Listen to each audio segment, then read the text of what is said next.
Spivak critica la tradición académica occidental y particularmente académicos como Foucault y Deleuze por invisibilizar a los subalternos en la academia. Mediante la violencia epistemológica se constituye al sujeto subalterno como otro y de esta manera no puede representarse a sí mismo. También enfatiza los espacios en blanco, lo cual significa las perspectivas no narradas del subalterno que quedan invisibilizadas en la academia. Entonces, como explica Spivak, se silencia al subalterno mediante esa exclusión académica. Y al final de la lectura, Spivak concluye que el subalterno no puede hablar por sí mismo porque los académicos occidentales tienen esa perspectiva dominante o esa narrativa dominante que los excluye. Con respecto al cambio social, la lectura de Spivak aporta un enfoque en los sujetos que suelen ser excluidos. Entonces, para generar un cambio es necesario llenar estos espacios en blanco que menciona Spivak, es decir, representar a los subalternos y dejarlos hablar. La violencia epistemológica en la academia no solamente se queda en los textos o en la academia, sino también representa y contribuye a construir una realidad de discriminación para los subalternos.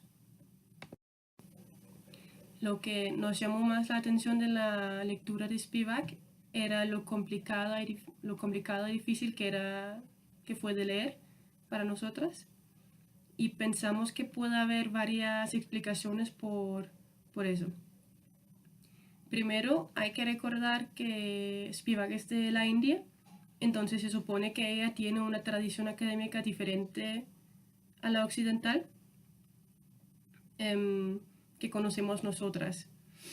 Y tal vez, suponemos, ha decidido mantener ese estilo o esa tradición académica para no reproducir el discurso occidental que critica.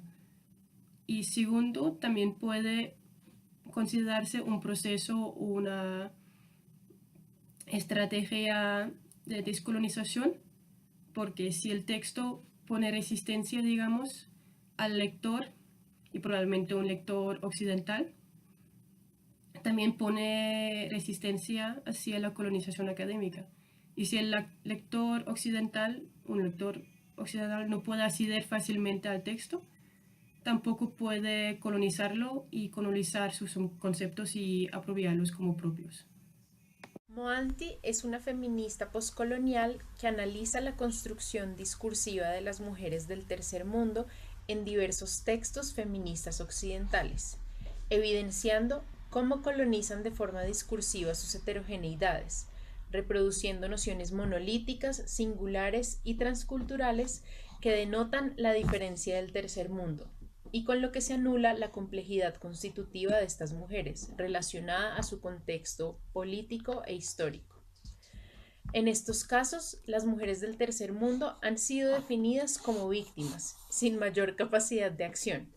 La autora se basa en 3 presuposiciones analíticas: la categoría de mujeres, la carencia crítica con la que se presenta la evidencia que sustenta la universalidad y el modelo de poder y lucha que asumen y sugieren. La autora hace énfasis en este análisis considerando la relevancia de la academia feminista al no limitarse a la producción de conocimiento y ser más bien una práctica política y discursiva. Frente al cambio social, el texto de esta autora sugiere que es necesario considerar la forma en que se representa a las mujeres en la academia, sin perder de vista las especificidades que nos constituyen. Para esto, propone deconstruir los feminismos occidentales y construir estrategias de lucha desde los intereses y realidades de las mujeres que han sido silenciadas, en este caso las mujeres del tercer mundo. Parte de lo más llamativo de este texto es que la autora se atreve a realizar una crítica interna al feminismo, develando en su práctica discursos que resultan siendo colonizadores y homogeneizantes. La autora Dorotea Gómez en su artículo Mi cuerpo, territorio político, describe ciertas ideas de cómo realizar el cambio social. Ella es una feminista maya que tuvo la oportunidad de estudiar, se fue para la ciudad y estudió de esta manera. Inicialmente describe algún tipo de racismo, que lo expresa en la siguiente frase: ella siente agresión con la mirada y actitudes de las personas. De esa manera empieza a sentir como que ella es diferente, que la gente la asume diferente. Asume el cambio social, digamos, desde un cambio individual, desde su identidad. Habla mucho de sus emociones, de su espiritualidad y de su razonamiento acerca de eso. Inicialmente ella tiene que hacer un cambio a nivel emocional para llegar a concebir su cuerpo como un territorio político. Tiene algunos problemas de salud, como en la piel, y algunos médicos le dicen como es debido a que no has manejado tus emociones. Entonces ella empieza a hacer una cantidad de transformaciones. Dice que la descolonización de ideas patriarcales que habitaban no solo la razón, sino también las emociones y sentimientos. Ella se empieza a dar cuenta que el patriarcado la está asumiendo hasta desde sus emociones. Apuesta a la descolonización patriarcal desde su cuerpo y su sexualidad.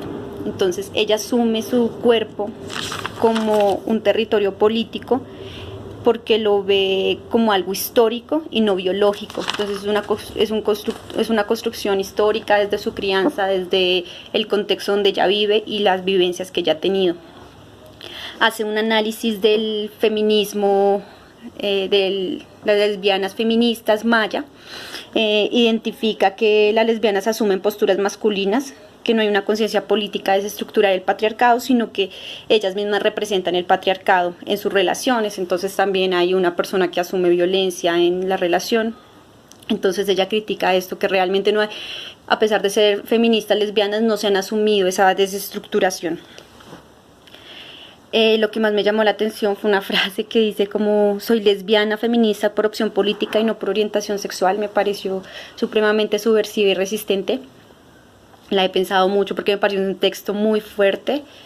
El hecho de asumir esa resistencia con todo su ser, con todo su cuerpo, fue lo que más me llamó la atención. Lo he pensado mucho y creo que ese es el gran aporte de ella, ¿no? Bueno, digamos que Gibson y Graham, ellas hacen una elaboración de un nuevo imaginario político y dicen que este nuevo imaginario político está en marcha, o por lo menos crea una nueva categoría en el terreno político. Entonces, esto desafía todas las certezas de la política tradicional de izquierda para poder diluir cualquier idea de que tengamos respuestas. Entonces, esto traducido significa que estamos tratando de construir una política para construir el presente. Esto es muy importante en la lectura, ya que se habla de la política del aquí y el ahora y cómo todo esto se construye juntos. Y reconocer estos movimientos significa reconocer que los tiempos han cambiado y que la atención se debe centrar en otros lados, lo cual es muy importante.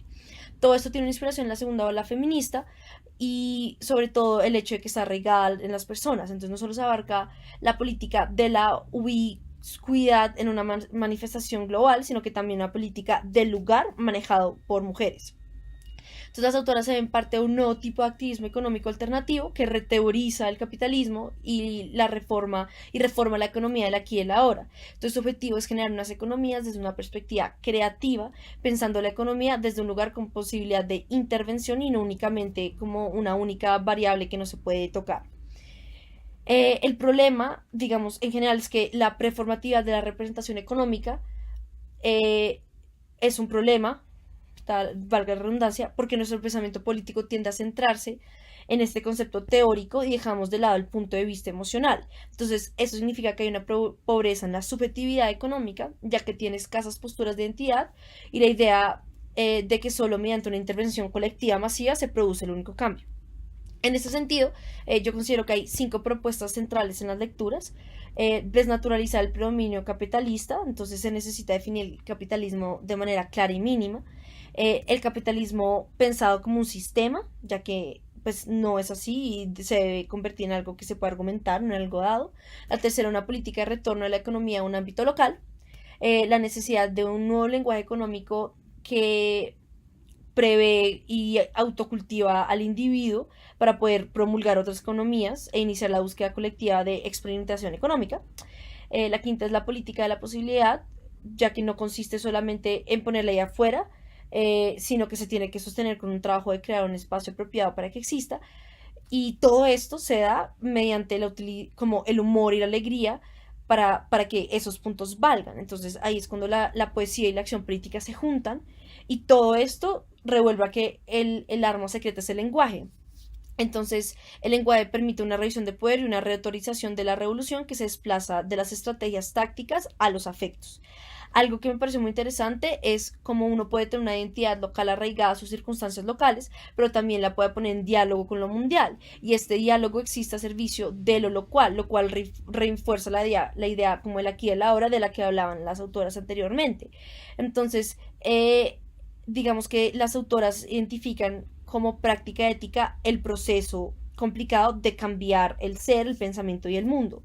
Y me parece interesante que la ética involucra prácticas incorporadas que hacen que los principios se pongan en acción mediante la autoconciencia y transformando las prácticas del ser que gradualmente se convierten en modos de subjetivación. Entonces, digamos que esto es algo de Foucault, pero me pareció interesante cómo las autoras logran articularlo con su propia pues, lectura de la economía y el movimiento de los movimientos.